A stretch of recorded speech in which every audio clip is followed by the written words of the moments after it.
Ooh, ah, eh, ooh, ah, eh.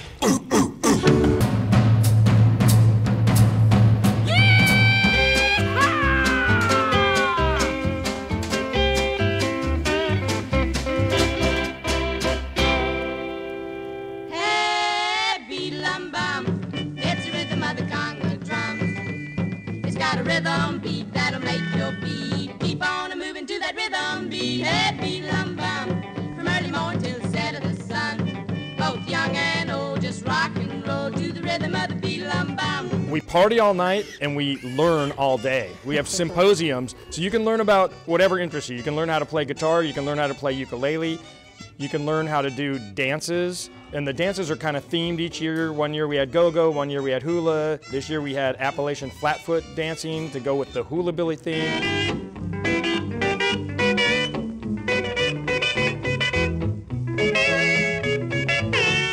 This is a combination of hula and hillbilly, right? So I'm the hillbilly aspect.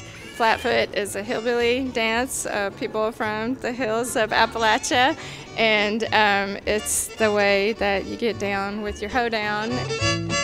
Some people call it a freedom dance because you're free to do whatever you want. There's no rules, and anything you do is right as long as you do it on the beat. We started. My old hen's a good old hen. She lays eggs for the railroad man. Sometime one, sometime two, sometime enough for the whole darn crew. Little chicken cluck and sing, ain't laid an egg since late last spring. Little chicken cluck and call, ain't laid an egg since late last fall.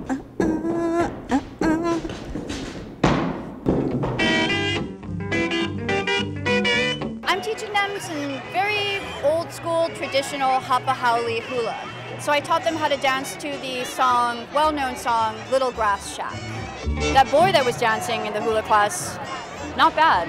I think we got a ringer, you know? Now grab a partner, stomp your feet, keep on moving to that rhythm beat. Swing and sway, it's lots of fun to rock and roll to the beat-lum-bum. Hey, beat-lum-bum, it's the rhythm of the conga drums. It's the latest style, it'll drive you wild, the rhythm of the beat-lum-bum. And then we have cocktail symposiums, so you can learn about history of cocktails or how to make cocktails. This year we had moonshine. We always have a rum one.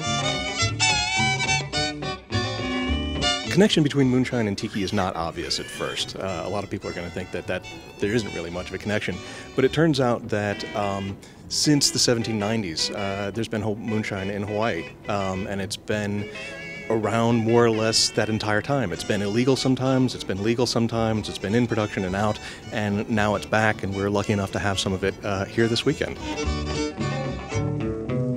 Hawaiian moonshine has had all different kinds of ingredients over the years, pineapples and sugar and taro, but there's always, at the heart of it, is tea. And so it's been around. A lot of American servicemen know okolahau from their days in the 50s and 60s, and back in World War I it was around. And there's even bonded okolahau that might be floating around this weekend. What we're trying to do is tell people about the history behind a lot of the cocktails that they take for granted every day.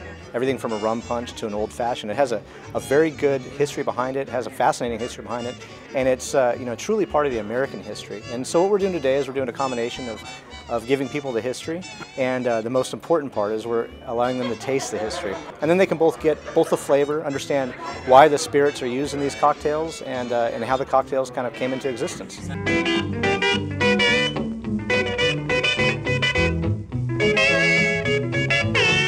I'm here today walking folks through the terroirs of both rum and tobacco. So our symposium today was for 12 exclusive folks. The 12 folks got to experience barrel samples for Zacapa, along with a beautifully paired cigar that I chose for everybody today, one out of Nicaragua called Padron. I chose a very specific Padron, an Aniversario in 1964. The Exclusivo size, what I thought would be good for everybody today, offer them two different styles, a natural and a Maduro, which is two different flavor profiles to pair with their Zacapa XO today. Hey, beat-lum-bum, it's the rhythm of the conga drums.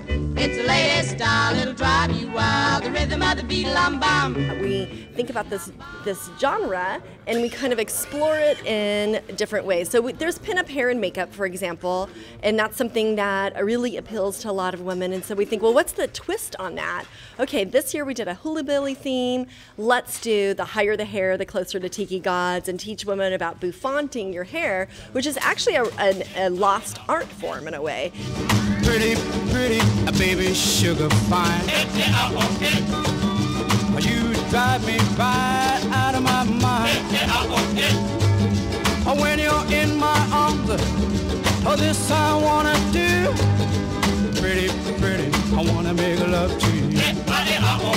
Well, you know the ladies always have the most fabulous and perfectly set do's, so not all the ladies of the modern day know how to do that. So I think this allows the women to be extra feminine and really kick back to that day and age, and then they get to go out at night and just be done and dolled up and ready to go and feel like they're hitting the town.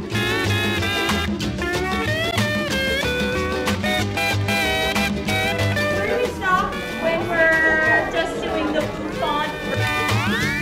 About a third of the way back on the head.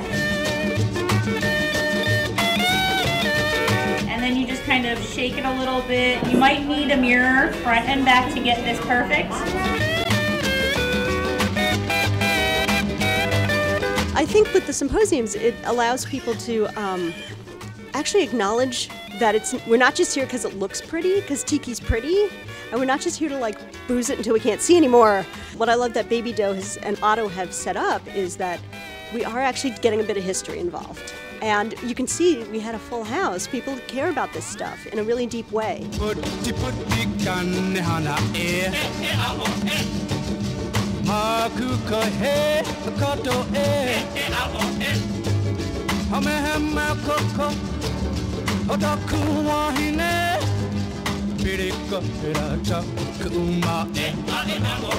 You don't see people really entertaining like this anymore, and I think people miss it a little bit.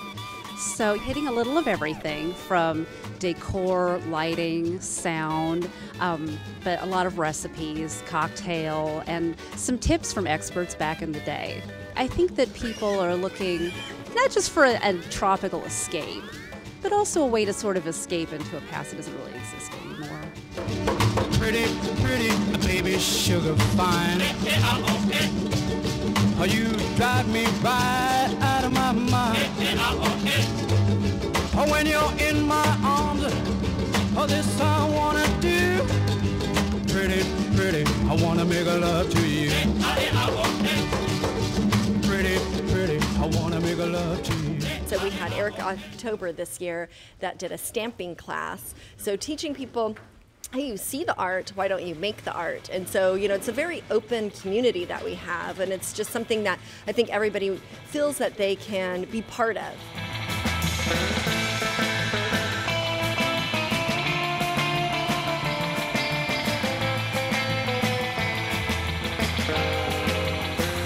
Stamping is something that's used in Polynesian cultures for tapa. It's basically a stamping art. So it definitely has a connection with tiki. So I'm just teaching people how I do stamping, which is using foam and creating stamps like this, inking them, inking them, and then stamping. Today we're doing canvas bags. My friend and I are very crafty people. We do a lot of sewing and make a lot of Halloween costumes. So this is kind of up our alley. Just learning how to do this and using the actual materials that you see on the market. It's a great education.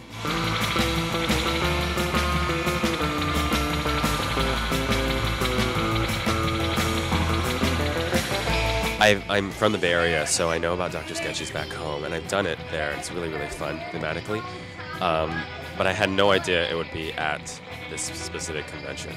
So it was a really beautiful surprise, and it was with Marina. I mean, you have the best of both worlds. I get to stare at her for 3 hours. What could possibly go wrong there?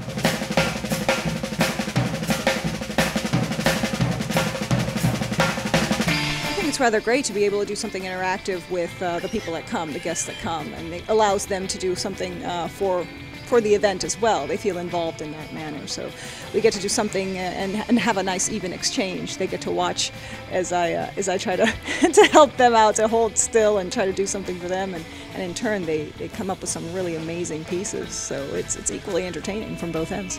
So the theme was hula billy. Just basically draw what your interpretation of hula billy would be.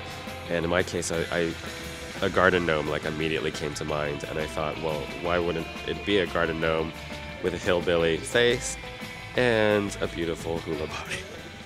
So yeah, she actually had a banjo in place of this, and I thought, oh, it'd be a lot more fun if she had a little buddy along for the ride. I don't teach personally, so this is the only thing I do annually at Tiki Oasis, to actually teach or provide input in person. A big thing of the class is not just doing the lessons, but it's all about like where you use your pick, what strings you're using, what pedal you're using. It's all the things that get that tone. I mean, you can buy a guitar, but you really got to get that Dwayne Eddy sound or a particular sound of a guitar player by getting the right components that make that.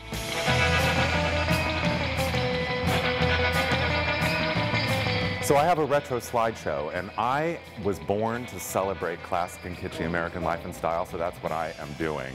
I go on road trips, I collect other people's old slides, I make wacky foods in the kitchen. So I'm kind of what am I? A photo collector, a food crafter, and a field tripper. Yeah, that's it. Photo collector, vintage slides, food crafter, I make up wacky recipes in the kitchen, and also field tripper, because I like to go on road trips and stuff, of course, don't you?